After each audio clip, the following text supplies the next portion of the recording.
Welcome to Smartland and welcome to our Get to Know podcast. We're really excited to have you here today. Introducing John Bowens with Equity Trust. And John, again, we're just so gracious that you're able to come to our office today and record a podcast and tell our viewers everything you know and all the amazing things that you've gotten to learn over the, decade plus. Um, Experience that you have being in the trust world, custodian world. So maybe without further ado, if you want to go ahead and maybe introduce yourself and tell the audience a little bit about what you do and who you are and what your background is, that'd be awesome. Yeah, absolutely, Steve. Thanks so much for having me. Really excited to be a part of the Smartland podcast here. And I'm very passionate about talking about what we call self-directed retirement account investing. A lot of our customers and a lot of the folks that I've worked with over the last nearly 20 years are using their IRAs, their 401k rollovers to invest in what we call the private markets. So rather than using a retirement account to invest in stocks, bonds, mutual funds, a lot of the folks that I've worked with and sort of the community that I'm involved in, they want to use their retirement accounts to invest again in private market investments. And many of those individuals that I work with are focused on the asset class of real estate, whether that's owning single family rental properties in a retirement account, an IRA or 401k rollover, or maybe debt. So a private money loan, mortgage note, trust deed, or investing in a real estate syndication like an apartment building or a fund that owns real estate. And so I've gotten to know a lot of real estate investors over the years, and I've had the opportunity and privilege to be able to see and observe how a lot of individuals are deploying these very unique tax advantage strategies with their retirement savings accounts. That's amazing. And so, just to give the audience a little bit more of a glimpse, um, we probably know each other almost a decade, right? Yeah. And you've been doing this for almost 2 decades, and so you've watched Equity Trust also grow, and today they're still remain the market leader in the custodian space, right? And so Equity Trust manages over, and I don't want to speak on your behalf, but I think it's over $40 billion. So just to kind of highlight the power your IRA really can unlock. And if we consider, those are fragmented pieces of that $40 billion invested throughout a multitude of scenarios, whether it's, as you said, multifamily or other alternative assets, it really empowers people to unlock, right? Like not necessarily use their cash to be able to make the investment whole or to necessarily like execute on an investment.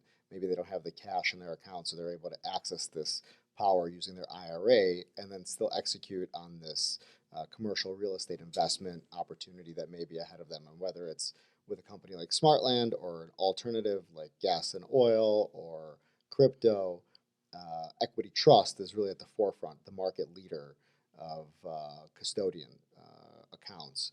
And so, again, that's why it's really exciting to kind of have you here on this podcast because I don't know anybody really else in the space that has this insight and knowledge. And so maybe you can tell our listeners like that are not familiar with the self-directed IRA and or like what self-directed IRA investing is. Like again, maybe that background on how it is different from an IRA. So like how would you say that a self-directed IRA is totally different from an IRA? I mean, how do you decide or how do you identify even maybe, and I'm getting a little bit further, but maybe you could tell the audience that number one, how do you use your self-directed IRA? How do you get a self-directed IRA? You want to transition out of your IRA, so go ahead. Yeah. So first, what is not a self-directed IRA? Most Americans, they don't have a self-directed retirement account. So their retirement account, IRA, 401k, or even a 403b thrift savings plan, there's different types of retirement accounts, SEP IRAs, simple IRAs. Most individuals have those with what we would call a traditional financial institution. So a firm that says you can have an IRA, you can have a 401k, you can have this retirement account. And there are some very unique tax advantages with respect to these retirement accounts. And you can contribute so much money every single year. That might be through someone's W-2 job, or it might be they just have an IRA and they're contributing, maybe they're self-employed and they have a SEP IRA or simple IRA. So different types of retirement accounts, different amounts that can be contributed every single year. Now, traditionally, the philosophy is put money in these retirement accounts and then invest in the stock market. And my background academically in traditional finance was exactly that. I knew nothing about this concept of being able to use a retirement account to invest in real estate until I met our company founder nearly 20 years ago, Dick Gesis. I love it. And he's widely known as the pioneer of this whole real estate self-directed IRA industry. Started our company back in 1974, put together one of the very first real estate deals in the early 80s. It was actually a commercial real estate partnership. And so he became my mentor. And then I started learning about this world of being able to invest in real estate, invest in private equity, invest in private market deals with retirement savings. So most Americans only have access to using their retirement accounts to invest in stocks, bonds, mutual funds, ETFs. Some people do have, quote unquote, a self-directed retirement account with their current custodian or current financial institution, but they're limited to self-directing into stocks, bonds, and mutual funds. So they can only invest in the assets or only invest in the products that that particular financial institution can offer. And a lot of times that's because that financial institution doesn't have the pipes and plumbing, doesn't have the infrastructure, doesn't have the personnel to be able to accommodate investing in private market assets.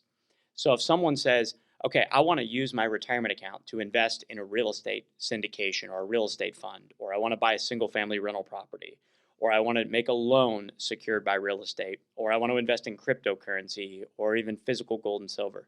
So I'm just deeming all of those types of assets alternative investments. Yep, exactly. If someone wants to do that, they have to transfer or roll over their existing retirement account into what we call a self-directed IRA. And at Equity Trust, you'll oftentimes, Steve, hear me use the term universal IRA. I like to use the term universal IRA for our specific product and service because what it does is it tells individuals that, hey, you can still invest in stocks, bonds, and mutual funds if you want some diversification there. But then beyond the diversification of the stock market, you can diversify into real estate. And you can do that all with one singular account. Oh, I really Now, like that. Oh, you yeah, know what? That's a really good way to coin that. I didn't mean to interrupt you, but that is really good because unlocking this universal component, that's incredible. Yeah, I'm sorry. yeah, Go ahead. no, Yeah. that's okay. And I Yeah, think that's a really good way to really stage that. Yes. yeah, and what's really important for your viewers to know is that they shouldn't be intimidated by self-directed or self-managed or universal IRA. These are all industry terms, meaning that an IRA is an IRA is an IRA. A 401k is a 401k. With someone's existing 401k, could their current financial institution let them hold real estate or invest in a real estate investment partnership, a real estate syndication, a multifamily real estate project? Of course they could, but they don't have the pipes and plumbing to do that. And in many instances, they don't have the financial incentive to allow them to do that. So again, self-directed is just an industry term. If you go to publication 590, publication 560 of the IRS, if you go to the actual Internal Revenue Code, if you go to the law, so back in 1974, the Employee Retirement Income Securities Act was passed. And out of that act gave birth to IRAs, 401ks, and all the types of retirement accounts really that you see today, even going forward to 1997, 1998 with the introduction of the Roth IRA, which we can get into. And so prior to So 1974, all these tax benefits, right? I mean, we're writing yeah, all these tax benefits. So go ahead. So prior to 1974. prior to 1974, Americans relied on pensions and Social Security. They really had no control. Now, what you will find is that pensions historically often have allocations to private market investments, specifically real estate, endowments, sovereign wealth funds. So all of these institutions, high net worth individuals, endowments, pensions, etc., have invested in real estate and private market investments, but the everyday American hasn't really had access to investing in the private markets with their retirement accounts. We can even go to 2022. There was a press release, and it was the Senate Finance Committee that talked about how do we even the playing field of 401ks and pensions, because pensions, and they quote a Georgetown study, pensions have access to, and historically 20 cents on every dollar is invested in private market investments, including real estate. And they quote that pensions— endowments. We're talking about endowments, right? Like endowments, like a big university endowment pension, right? So Yeah, their pension fund may invest 20% into this allocation of alternatives. That's what you were talking about, right? exactly. And Yep. so this Georgetown study talks about leveling the playing field of pensions and 401ks, and specifically, in quoting this article, pensions outperforming 401ks. And so there's Because of the this. access to these private markets. That's what we're saying. That's So correct. essentially what we've done is we boxed everybody out. We said, hey, look, if you're just an average American and you have your W-2, you're gonna have access to what we've defined as regulated securities, and you're gonna buy the product that we say that's gonna be convenient for you, that you think that will do. And it's not to say, right? Like, we're not saying that they're necessarily wrong. What they've done is just box people out, right? So like, they haven't given everybody the platform or opportunity. And so what you've just mentioned is that, hey, look, I love this study. This is actually fascinating stuff, because this is the heart of the matter, right? Because like, we have locked people out. And so even like outside of these rules and confines, we lock people out of just period out of private markets, for years. And that actually even happened before, like, let's say way before like 2013, 15, before like they rolled out the Reg CF stuff, right? So like, when we're talking about like crowdfunding product lines, where regular Americans and regular folks that have an 8 to 5 job, or professionals, and they want access to alternative markets, whether it's again oil and gas or real estate, or somebody like a Smartland who does apartment syndications or has a fund that they roll out. So we've locked them out, right? And now we're saying, hey, look, we're going to put some power back into these people's hands. And so go ahead about this study. I keep cutting you off, but this is so important, because this aligns like perfectly with with exactly giving people access and that opportunity to go invest, and well, I guess self-direct Right. their opportunities. You're absolutely right. It's about control. So our clients generally, when they come to us, they have an idea of what they want to invest in. They have the concept of what they want to do. And so they're in the driver's seat. They get to make all the decisions on where they invest, how they invest. Of course, there are some limitations. So the Internal Revenue Code defines transactions that you can't do. But the beauty of it is they don't tell us what we can do. They only tell us what we can't do. So we can't invest in things like collectibles and alcoholic beverages, and we can't do transactions with certain disqualified persons. But if I want to use my IRA and I have an apartment building, let's say in my community, I know where that apartment building is. I know the operators of that apartment building. I understand the dynamics of the community. And I say, hey, rather than having my retirement account invested in stocks, mutual funds, ETFs, where I may not feel I have full control, I have the ability to put my money into an apartment building. Now, do folks need to understand the risks and the reward spectrum associated with investing in the traditional markets versus the private markets? Yes, of course. I would argue that they need to understand that. From our perspective, I look at everything through the lens as a custodian. So, a custodian meaning we will hold the alternative asset. We don't recommend a specific investment. We don't recommend a specific investment strategy or an investment sponsor. But someone comes to us and says, hey, I would rather, with this percentage of my portfolio, hold real estate or an investment in an apartment building, for example, as a limited partner. We have the mechanisms, and again, I say the pipes and plumbing, to allow someone to say, okay, I'm going to move my money over into a self-directed IRA, also known as a universal IRA, as we call it. So actually, I And was going to then get you right direct there. those funds, Yeah. direct those funds into an investment. I think another piece, Steve, to mention for everyone is that a lot of folks are worried that if they roll over or transfer money into a self-directed IRA or universal IRA, as we call it, that there's going to be some sort of adverse tax consequences or penalties. And there's not. You're just moving from one bank essentially to another. Correct. So You're as getting long a as you new do it- name. You're getting a new name. You're getting a new Correct. flag at the top of your statement, essentially.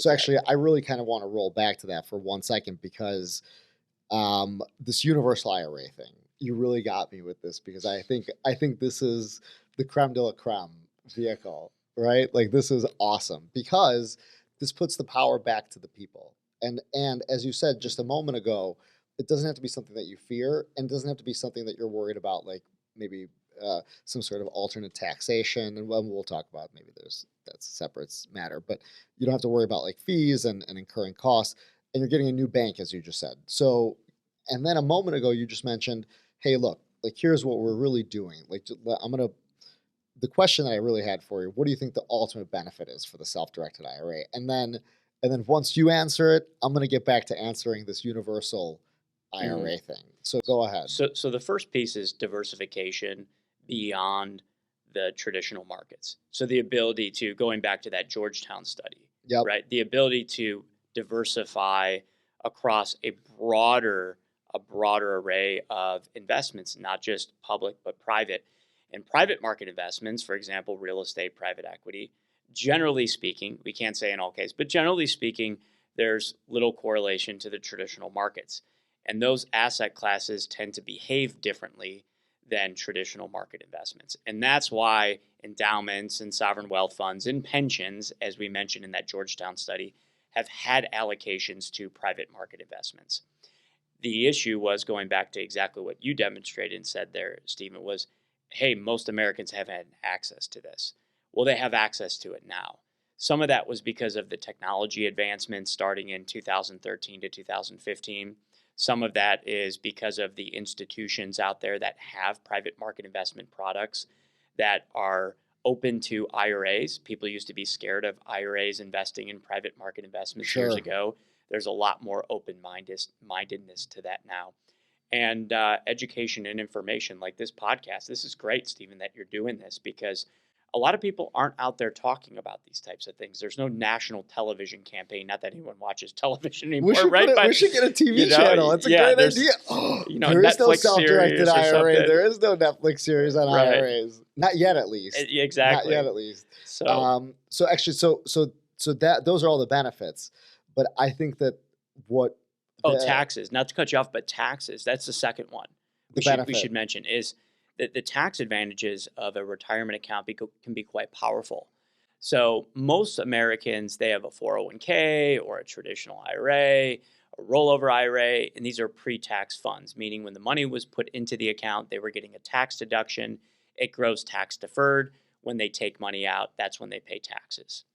And so you have the benefit of tax-deferred savings, which can be quite powerful. When you apply that over many, many years, compounding interest in the absence of taxation is what I always say. Now, the other type of account, Stephen, that everybody should know about is the Roth IRA. And I know you're passionate about a Roth, as I am. Yep. We've been at different seminars and conferences, and we can relate to that. The Roth IRA, for all of the viewers, is funded with after-tax dollars. So the money goes in after tax. It grows tax-free. You take the money out after 59.5, you pay 0% tax. And for those that say, well, it's a big bonus. Yeah, and for those that say, well, wait a second, I don't have a Roth, or I was always told that I make too much money and can't have a Roth. In most cases, that's nonsense. Because what you can do is you can take your pre-tax money and you can convert it over to a Roth IRA. So I hope all the viewers are really listening, because this is the gems that come out of experience like this. When you get John Bowens in a room talking about all the carve-outs of understanding of how these vehicles work and how you could really put them into play, right? Because what you're saying is so genuinely important, but also what folks need to do is execute on it, right? So like saying it, hearing it, doing it, that's the golden ticket, right? So it's like, all right, so I hope everybody's like really listening in. So go ahead. So this Roth thing. So keep going on that trajectory. So for someone that, especially as a higher income earner, they've probably been told their whole life, well, you're not allowed to have a Roth IRA because you make too much money. Starting in 1997, the law was passed. 1998, January 1, you were allowed to contribute to a Roth IRA. After tax money goes in after tax, it grows tax-free, you take it out, you pay 0% tax. So you're hedging against future tax rate increases. You're hedging against your tax rate increasing, which happens to some people. Important, right? Exactly. Right. It doesn't always happen that your tax bracket reverses as you age, right? So like some folks are in one scope betting that, hey, look, as I age, I'm going to hope when I'm going to go extract these dollars, I'm going to be hitting a lower tax bracket, right? That's the one intent with the IRA and the self-directed. But the other side of it is that, hey, like I may not be on that scale. I may be a guy that or a girl that is on the opposite scale of that, right? So like I want to be cautious of what my future looks like if I'm not maybe going to be approaching a lower tax bracket. And so this is so critical. I mean, you have to really know how to balance all these things. And it's not only listening in on a podcast like this, it's also speaking with your tax professional, right? But getting somebody that's geared and understands the product lines, gears and understands what your needs are and what your plans look like and how you think about planning. And I know that, I know that one of the things that Equity Trust does really well is that, for example, like when a Smartland client does call into Equity Trust, they have a liaison there that will also help them move through that. And not only that, but now we've also been empowered to help folks uh, roll their IRAs right over the phone, right at Smartland, and set up a new Equity Trust account on the Equity Trust platform, and so allow them to really again take accountability, but I think take control. And I think that's really what this podcast has been about more. It's like, hey, how do you empower control, but also capture savings, and then think about, what does that look like for your financial planning? And the one thing that we didn't unveil about the universal IRA, and really what I wanted to talk and say was that right before we got into the benefits and before we talked about the Roth IRA, is that this universal IRA thing, what's so special about it is that because it could be segmented, and because, as you mentioned, you could essentially just consider Equity Trust as your new bank, right? So you're not Charles Schwab, you're just Equity Trust. You're now a client of Equity Trust. And so you can take a portion of that and reallocate it, let's say to Charles Schwab, and get a financial advisor, right, to go buy you stocks through your I mean, you can do that, right? So like just because you have this, as you said, you don't have to be afraid of having an IRA or what's now deemed a self-directed IRA. Like if you're being custodianed through Equity Trust, you could not only take a segment and buy the securities that you were buying, but again, you could buy alternatives. And this is this private placement or private market or private equity, however, whichever private element you add to this statement. So this is where it emboldens your capacity to really grow and kind of supercharge your wealth and your wealth planning and your wealth future. And that is really the catalyst. That's why it's so important. And you keep mentioning this other thing about Equity Trust that I love, that you're so right on. It's the and you keep referencing it, you call it pipes and plumbing, all right? Or what did you say? You said Yeah, the pipes and plumbing, the technology, the system that is used. Most financial institutions are set up solely for traditional market investments. They have the technology, they have the pipes and plumbing, the incentive structures for the individuals that are actually out offering the products, i.e. financial advisors and planners and wealth management consultants. It's all set up for traditional market investments, which there's nothing wrong with that. Correct. Like I tell a lot of folks is, don't go out and fire your financial advisor right away. This is not the intent. Have a conversation with them about, hey, I want to allocate a percentage of my portfolio into real estate. And here's why I want to do that. Have a bold conversation with them. I've worked with thousands of financial advisors. We have financial advisors and planners that refer us clients, which I know it sounds like, well, wait a second, why would they do that? Well, they're doing that because they understand that their clients want that broader diversification into private market investments. And with respect to the Roth IRA, you're absolutely right. Speak with your tax advisor, your CPA, and start to pencil out, hey, does it make sense to move some money into a Roth IRA savings environment, then invest in whatever it is that individual is investing in? Let's say it's real estate, and they feel that their return on investment is going to be quite substantial. And so they pencil it out or use a spreadsheet, right? I don't think anybody pencils anything out anymore, right? But they use a spreadsheet. No, I'm penciling. Right. Yeah. And you say, that graphite. and you say, hey, I would end up paying way more taxes on the crop than I would the seed. And going back to 1997, 1998, when the law was passed that created Roth IRAs, not a lot of Americans didn't qualify. Your higher net worth individuals didn't qualify to be able to, or higher income individuals didn't qualify to contribute to a Roth IRA. But then they changed the law in 2010. And in 2010, they said, hey, If you make over $100,000, you can still convert money from a pre-tax traditional into a Roth. Prior to 2010, if you made more than $100,000 modified adjusted gross income, which for most people is their adjusted gross income, and you gotta forgive me, Steven. Sometimes I think I'm on more of a tax-related podcast. Yeah. Well, so if I start getting heavy. if I start getting into bad guy and things like that, just someone goes into screensaver mode. Just forgive me in advance. But ultimately, if someone prior to 2010, if they made over $100,000, they couldn't convert from a traditional to Roth. Then in 2010, they lifted that. And so what I started to see in the business, because I was in the business in 2010, is a lot of your, I don't want to say high net worth individuals, because you're going to find that the amounts are pretty low. Like if you're single and you make over around 140,000, you can't contribute to a Roth IRA. Right. But what you can do is you can take your pre-tax money, no matter how much you make, you can take your pre-tax money and convert it to a Roth.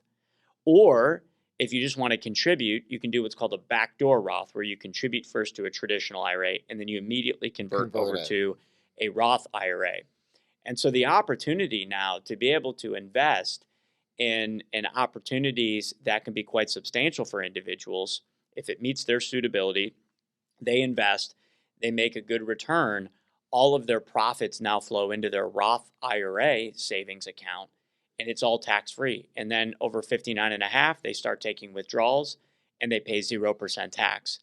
If they pass away and leave it to their children. So that's the power of zero. That's the power of zero, that's right? The power that's a great of zero, book, yeah. Right? Oh, you know this book, right? Yeah, absolutely. I know you know this book. Yeah. That is a really powerful thing. I mean, just this ability to leave it zero. This is like this is the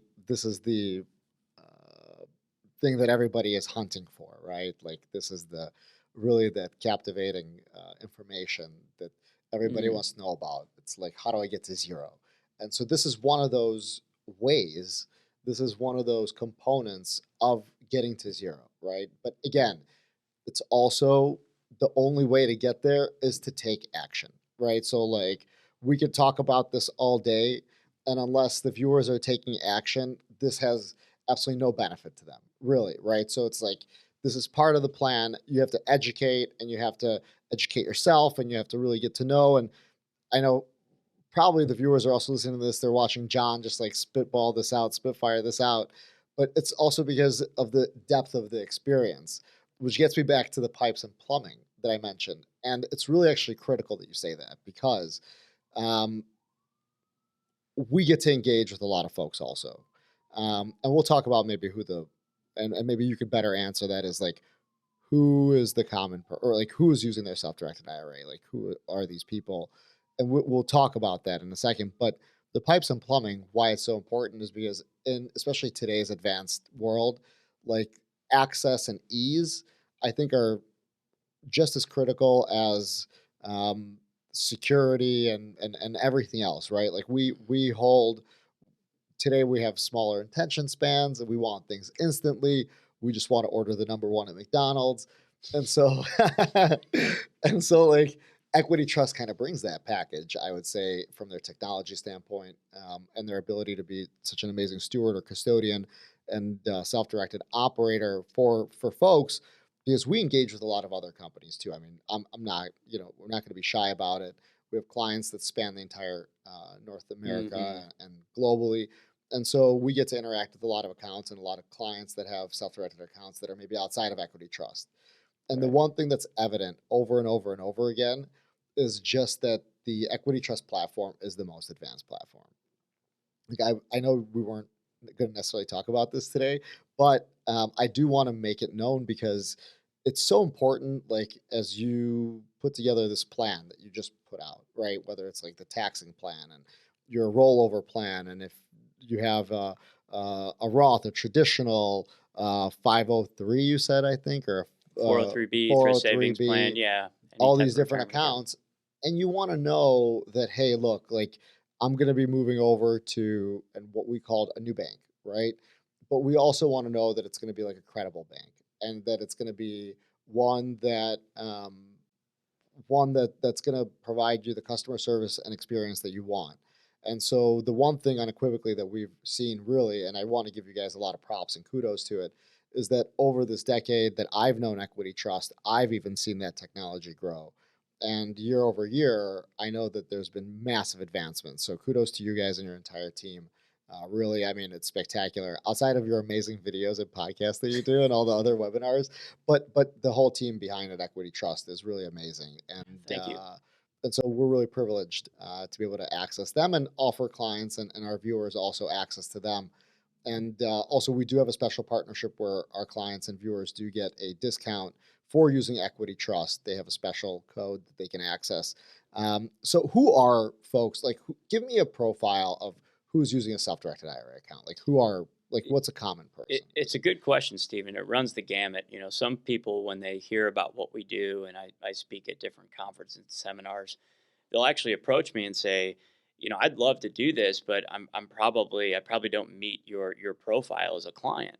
And so I start speaking with them, and their impression is that they have to have millions upon millions of dollars in a retirement account or outside of a retirement account to self-direct. A lot of people think that this is totally closed off to that kind of country club style. You got to know someone that knows someone that knows someone, or you got to be super high net worth, ultra high net worth, as some people would say, or a pension. And that's not the case. I have clients that roll over or transfer $15,000 to get started to the person that does have $500,000, $600,000, $700,000 in an old 401k, and they want to roll it over. And they want to take this percentage and put it into this real estate transaction, and they want to take this and buy this single family home, and they want to take this amount and keep it in stocks, bonds, and mutual funds. So it really runs the gamut. And I even have real estate investors that have been around real estate for a long time, but they've never had a retirement account. You probably have interacted with folks like this, Stephen, because you're around real estate every day, and you talk to real estate folks every day, as I do. And I'll run into this person that says, hey, John, my retirement has always been in my properties or my businesses, especially with entrepreneurs and business owners. And I've worked with folks that set up a new Roth IRA and they make a contribution. And through creative mechanisms and creative investments, they're able to start growing that account with even a small amount of seed capital. For example, and this is for maybe more the experienced folks, not so much the turnkey folks that are on the call, but I have a client in Dayton. He had a $106,000 fix and flip transaction. So purchase and rehab was $106,000. Okay. He only had about $13,000 and some change in his Roth IRA. His name was Doug. Didn't have enough money for the full purchase and rehab. So he brought his Roth IRA and his tax-free Roth IRA and as a partner with a money partner. His money partner's name was Ron. So Doug and Ron, they're not related to one another, by the way. They had a joint venture, real estate joint venture. They did this $106,000 fix and flip transaction. They made $68,000 in profit. They split the profits 50-50. So Doug's Roth IRA invested about $13,000 and some change in the transaction. Doug's the one who found the off-market opportunity, brought it to Ron. They did a joint venture, sold it, and Doug made $34,000 tax-free in his Roth IRA. Wow. So he grew his Roth IRA from $13,000 and some change to over $47,000 tax-free. So exceeding a small investment. That's exactly it. You can start small. You don't even have to be big. Right. So actually, that's really interesting because we've also had other experiences similar to this where it wasn't necessarily like a joint venture, but the one thing that we notice is like folks that are, let's say, recently married and a spouse will stay home with the children. And they may have had a corporate job where they had an IRA for some time, and now they don't know what to do with it, or they're thinking about they want to invest in a private placement, or they want to invest in an apartment syndication, or they want to invest in a private equity element. So this also allows them. What we've seen is that folks are doing this is that they'll take like what they put together in a small corporate IRA. They'll roll it over. So I mean, as I said, it could be such a wide array of folks, right? It could be literally anybody. So this is open to anybody. I mean, there is no, you don't have to be accredited or non-accredited. You don't have to have a certain income threshold. It's literally open to everybody. So that's really important to highlight because when we talk about like there are so many boundaries and qualifications anywhere you go, right? And Even so, children, I don't mean to cut you off, Stephen, but I know you got kids. And so, what I would look at, if I were you, is you have this wonderful podcast studio here with your branding and everything else, and you have a business, you're running a business here. And so why couldn't you have your children in the studio? For the ones that are a little bit older, they could be behind the scenes actually running some of the audio visual, running the sure. camera. Or maybe for the younger ones, they're actually on here sitting on dad's lap, doing the podcast. And so there could be ways where you could pay even young children income, That's an and then you interesting. could, This is an interesting yeah, you could mechanism. This is a good contribute one. to a Roth. Now, of course, disclaimer, you want to talk to your CPA about that and, make sure everything is above board. But, we joke around about it, but, certainly there are interesting ways you could even incorporate a child's Roth IRA into these types of savings vehicles and strategies. Tell me about a little bit of a painful point about self-directed IRAs, and I wouldn't call it painful.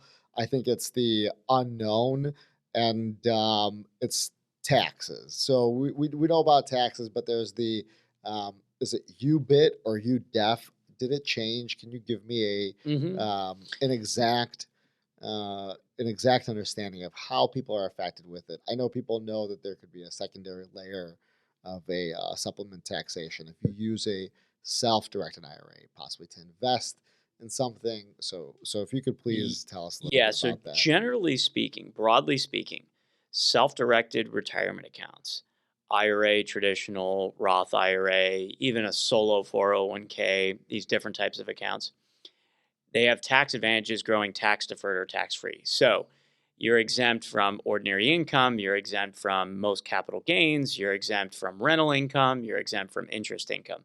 So for example, if my self-directed IRA owns a single family rental property, free and clear, and I'm generating, let's say, $1,500 in monthly rental income, that $1,500 goes back into my self-directed IRA. I don't have to worry about taxes. When I sell the property, there's no long-term capital gains tax, there's no depreciation recapture. It all is captured back in the self-directed IRA, continues to grow tax deferred in a traditional or in a Roth, even better, tax-free. So imagine owning a rental about property. That power. Holy cow. No, you don't have to worry about a Schedule E. You don't have to worry about calculating basis. You don't have to worry about, again, recapture depreciation or long-term capital gains. If my IRA is making a loan secured by real estate, so let's say, Stephen, you're going to do a fix and flip deal and you need $100,000 and you're willing to pay me 14% interest. I loan you the $100,000 from my self-directed IRA, traditional or Roth, and all that interest income goes back to my self-directed traditional or Roth, and I don't have to pay ordinary income taxes. I don't have to report that on my own 1040 and claim that as income, which in the event of interest income would be subject to ordinary income tax rates, which could be the highest tax rates that I have. And now we're reinvesting that money again. And so we're getting that compounding effect. Right. That's a little bit what you talked about earlier. Exactly. Compounding interest in the absence of taxation. So compounding rental income, interest in the absence of taxation. Exactly. In your universal IRA account. That's right. In the universal IRA. Oh my gosh. Yep. We have really unearthed something super powerful. I love it. And so then to get to your question, there can be narrow instances where an IRA is subject to tax. The first instance is if you were to do a prohibited transaction, which is few and far between. A prohibited transaction would be something like, let's say I took my IRA money and I loaned it to myself, or I took my IRA money and I tried to fund my own business. Those would be prohibited transactions. Sometimes you'll hear them called self-dealing prohibited transactions. So basically you took the money and used it for yourself. Exactly. Yeah. And now, again, those cases are few and far between. The second is a special little-known tax called UBIT, unrelated business income tax. And then you also hear the term specific to real estate investments, unrelated debt-financed income tax. That's the one. Yep. UBIT, UDFI, 511 to 514 of the Internal Revenue Code. Here's what it is. Let's say my IRA bought a single-family rental property for $100,000, and I borrowed $50,000. It does have to be what's called a non-recourse loan. I can't sign a personal guarantee because under the tax law, it's a prohibited transaction. And it's in your IRA. It's in my IRA. Yep. So my IRA buys a house for $100,000, rental house, borrows $50,000. I'm at 50% leverage. They call it indebtedness. So because 50% of that property is leveraged, 50% of all of my net income will actually be subject to this little known tax called unrelated business income tax, UBIT. or in this context, unrelated debt financed income tax. Now, UDFE in this case. So they're exactly. almost they're not synonymous, but they're used interconnectedly, correct? Exactly. Now, what I like to say is UBIT is my friend. I actually do an entire seminar. It's UBIT is my friend, because so many people are fear mongers of UBIT. Yes, thank you. If yes, we're paying tax, that means we're making profit, right? Okay, I like this. And so I like this where this is headed. What you need to do is really look at the net profit after that tax is paid. Now, that was an example of my IRA buys a single family home, 100,000, borrows 50,000. That would be a direct real estate owned in my IRA. Keep in mind, it's only 50% of the profit, not 100%. Also keep in mind that when you own rental property in an IRA with debt, you have depreciation that you can take advantage of, because now you have some tax. If you don't have any debt against the property, you don't have to worry about any of this. But if you have debt and you have this UBIT tax, you actually get to take advantage of depreciation. So you can write off your depreciation and, of course, your operating expenses. And so in some instances, folks either have a loss or their net gains are such a small amount that their tax every year is very minimal. It's not even consequential. Exactly. And what you can do is if you have losses, for example, let's say you're investing in a multi-family real estate syndication. That's an LLC, and there's going to be debt on the property. So you're a limited partner. You put $100,000 into a multifamily syndication or a fund. There's debt on the property, and go ahead. Right. And so what happens is the income passes through. And you get a K1. That's right. So I'm sure you guys issue K1s to all your investors. The individual IRA investor gets a K1, and it says, okay, here's the percentage of the property that's leveraged. Let's say it's 75%. Okay. And so now that individual is going to pay tax on 75% of their net profit. Now that's net profit. So if there's enough depreciation and expenses passing through, and in many instances with commercial real estate syndications, there is. Not always, but in many cases there is. And so what happens is you can take those losses, and those losses are going to stack up. We call them carry forward losses. And then eventually when the property sells, there's an exit. At that point, you have a capital gain. That capital gain, you can actually have an offset from all of those losses, up to 80% of the amount. Oh, wow. So you That's can't a really wipe big out benefit. everything. That's huge, though. Exactly. Here's another thing that, Steven, a lot of people don't know about. I think a lot of people didn't know about this last one that you said. So let's take another one that people don't know about. So this is the way the tax rate works. And this is where the fear mongers come out. The fear mongers come out and they look at the estate and trust tax schedule, which the highest tax rate is 37% under this trust and estate tax schedule, which is the tax schedule that's used for this UBIT for an IRA. Now, that's ordinary income, and that would be, of course, like if you bought and sold a property in under 12 months, 37%, and it gets there very fast. So it starts at about $15,150, over $15,150, you're subject to a 37% tax. It's a pretty accelerated schedule. Exactly, on that. Very accelerated. But long-term capital gains is 20%. And most deals are long-term. Exactly. So when the property sells, you're subject to a lower tax rate than that 37%. A lot of people get confused by that. I've even seen people, like the individuals that are very mathematically and quantitatively, analytically inclined, they'll start penciling this out. They'll start spreadsheeting it out. And they use a 37% tax rate instead of a 20%. Also, some folks will fail to factor in the suspended losses or carry forward losses that can offset those future gains. Now, what if let's say instead of the event at the exit, and I don't mean to bring this into again a tax boxing ring, but let's say in 5 years when you're doing this carry forward in your IRA account, because we know that you can't take the depreciation in your IRA account, and so that's one of the things that you cannot do, but you get to carry it forward, as you mentioned. And let's say that there's a refinance event rather than let's say a sale event. So in this case, do we just continue to carry forward those losses also Would you be familiar with that? Yeah, most likely we would need to really analyze the how that's going to look on the K1 to really make a determination of that. But relatively speaking, you would say that you would continue to carry forward those losses. So again, another huge benefit. So you get not only all of this, um, not only do you, so do you, it's not only the access, but it's also that you get really a litany of additional tax benefits with it. And as you said, it's this fear mongering that's trying to deviate from that. Would we say maybe it's the other banks, not custodians, that really don't have an interest for folks to do this, right? So like as you said, some like a Charles Schwab, they just don't have the capacity or necessarily the interest for folks to do it, right? So Sometimes it's also individual CPAs or tax preparers that will also potentially be a fear monger in the scenario. Now, there could be instances where it doesn't make sense for that person to use their IRA and they should use their non IRA money, right? Now, sure. this, of course, is all about using IRAs, but maybe someone says, hey, I'm going to make these commercial real estate investments with my non IRA money and take advantage of all the tax benefits over here that could apply as well. And then for my IRA, I'm going to do other types of transactions that don't involve UBIT. Now, what you'll learn is that there are services with respect to preparing what is called the 990T tax return.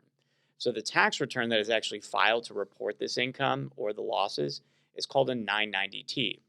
And you only have to file a 990T if you show a gain of $1,000 or more. So, if you have those losses, you can actually just save your K1s every year. So, for example, your clients Interesting. would save their K1s every single year. And then when they recognize a gain, they're going to take advantage of those carry forward losses, and those are going to be reported on their K1. So they'd be able to provide all their K1s to Equity Trust. In fact, we do 990T preparation. Yep. We're not tax advisors, we're not CPAs, but we can do the 990T preparation. And that makes it easy for customers to be able to comply with the tax law. And so at the end of that term, they would prepare the 990T. We can help them through that process, and then they file and they pay their tax from the IRA. Now, the last piece of this that folks should know, Stephen, is there's one account type that you would not have this unrelated debt financed income tax in most scenarios, especially for a lot of your traditional real estate funds or syndications. Usually the debt always qualifies under the tax code, and so you would qualify. It's a 401k, which could be a solo 401k for anyone Hmm. that's a solopreneur and qualifies, or maybe just a regular 401k if they're set up in a way that allows them to hold alternative assets. So there's actually an exemption for unrelated debt financed income tax within a 401k structure. Again, that could be solo 401k or regular 401k where you have employees. So for self-employed individuals, if they qualify for a solo 401k and they have pre-tax money to roll into that solo 401k, they then make the investment in the real estate fund or syndication or single family property with debt and no And then they unrelated don't debt have any of financed that income tax. unrelated debt income finance test. Wow. Okay. So that was a lot. We learned a lot today. Um, I really want folks to know um, if they wanted to open a self-directed IRA. So they have several paths. I know that they can reach out to us at Smartland. They can talk to us. We could actually even help them, as I mentioned earlier on this podcast, is that we could help them open the account. We could help them set up the account. We could help them roll their account. What else can they do, John? What else can folks do to learn more about the self-directed IRA or open an account, a self-directed IRA account? Yeah, it's very easy. Folks could go right to our website, trustetc.com. They can open an account, they can get started. So it's very simple to open and fund an account. We provide to everybody a single point of contact on the front end to actually walk them through the account open process, the funding process. Everyone gets, you use the term liaison. We use the term onboarding specialist. So we have an onboarding specialist that would be paired up with every new client and takes them through the whole funding process, their first investment. That way, it makes it nice and easy for that individual client to go through the process, especially for the first time. Now, what I will say is it's important to have the account set up and funded in advance of executing on an opportunity. one of the most common pitfalls I find in the industry is folks will first find an opportunity And then and fund then an they'll try to account. open and fund the account.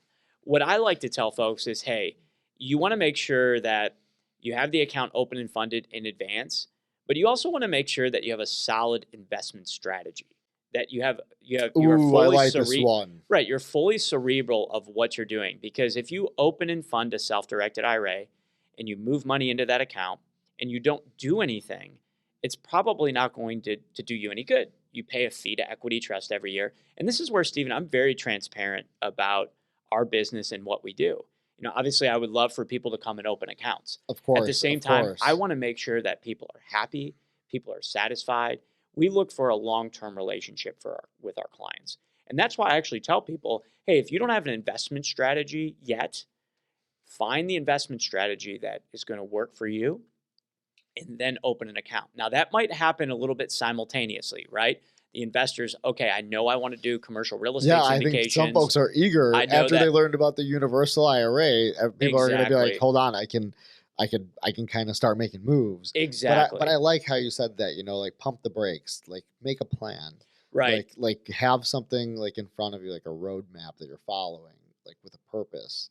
I Yeah, and really if like that. exactly, and for folks, for example, that are engaged with Smartland, engaged with you, Steven, and you're working with them with respect to the different projects you have, I would encourage that individual to reach out to you, so that way they can start to formulate their plan, and then you can make sure you send them down the right pipes and plumbing through Equity Trust, Exactly. So because that's what we've been working on. like you Exactly. said, we do Exactly have, that. there's certain styles that we have depending on, what that customer might be investing in. And so that would be important for that person to make sure that they're going down the right process. Yeah, I love that. So there you have it, guys. We're going to wrap this one up today. Another really successful get to know podcast with John Bowens from Equity Trust. We're so humbled to have him here and be able to share all this experience and really empower folks to be able to understand that, hey, look, like this is for everybody.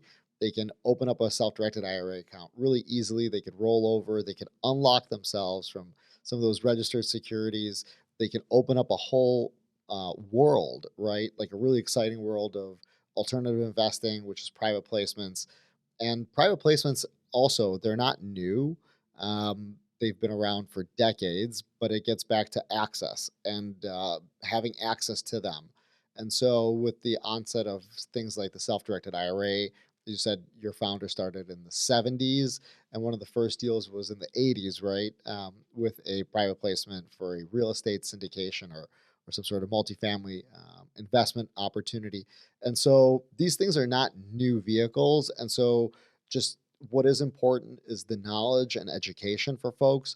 And that way they can know that they have the power and capacity to empower themselves, take control of their financial futures, build wealth, emulate all of those really ultra high net worth folks that people read about that either started their track, again, whether it was oil and gas or crypto or real estate, whatever it was, but also empower themselves to be able to access some of those private equity placements and being able to do that with somebody like Smartland in conjunction with an equity trust, opening up a custodian account could really, really be valuable and can change somebody's financial future and well-being. But as John put it here on today's podcast, have a plan. Talk to the necessary, not only financial advisors, maybe legal experts, but also the folks here at Smartland and the folks at Equity Trust, because they can share with you information and access to 20 years of education, right? As John put it, he's been on a lot of podcasts, a lot of webinars. I would say John's world renowned, but he can speak to that. And again, John, thank you so much for coming here today. Thank you, Steve.